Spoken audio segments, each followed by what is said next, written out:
ॐ ईशावास्यमिदं सर्वं यत् किञ्च जगत्यां जगता तेन त्यक्तेन भुञ्जेथा मा गृधकस्य स्वेद्धनम्। नमो नमः प्रिय दर्शकों, ऑनलाइन गीता ज्ञान के इस क्रम में मैं आचार्य अंकुर पुनः आप सभी का स्वागत करता हूं।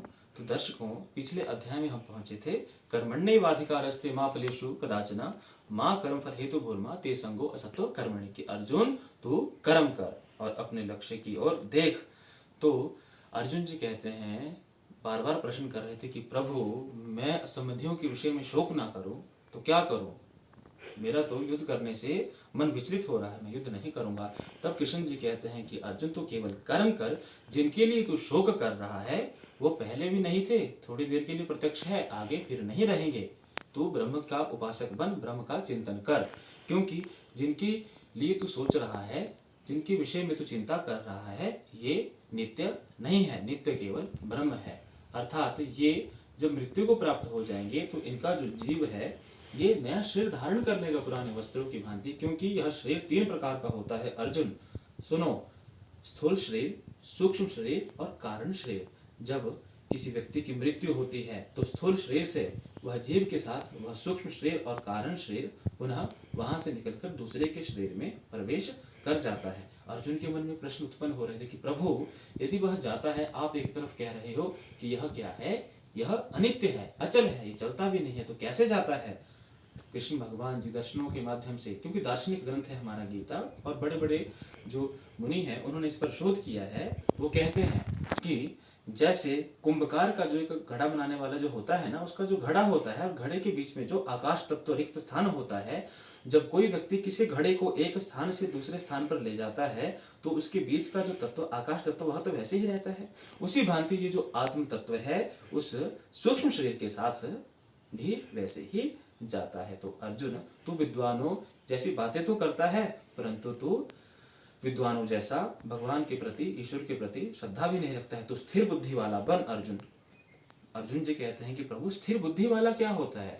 कृष्ण जी कहते हैं कि अर्जुन जो मन से, कर्म से, वचन से ईश्वर के प्रति समर्पित हो और जिसे किसी से कोई आसक्ति ना हो, सभी इच्छाओं का जो परित्याग कर चुका है, उसे किसी से प्रशंसा की आसक्ति नहीं, किसी से उसे दुख की आसक्ति नहीं कि मुझे इससे सुख हो रहा है, मुझे इससे दुख हो रहा है, मुझे इससे लाभ हो रहा है, इससे हानि हो रही है, इससे मेरी आय में वृद्धि हो रही है, तो उसे किसी से भी कोई आसक्ति नहीं होती है। वह निर्लेप होता है, उस ओस की बूंद की भांति जो पद्म के पत्थर पर पड़ती नहीं, पड़ती तो है परंतु उसमें मिलती नहीं, बल्कि निर्लेप होकर के रगड़ती हुई चली जाती है।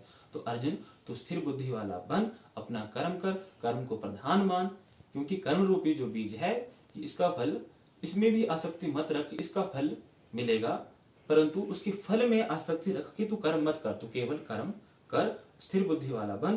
क्योंकि यदि तू यहाँ पे अपने क्षत्रिय धर्म का आचरण नहीं करेगा तो कल को जो तेरे पुत्र पौत्रादि जो होंगे उस कुल में जिसमें तू उत्पन्न हुआ है, सभी क्या करेंगे, तेरी निंदा करेंगे कि अर्जुन कितना कायर था।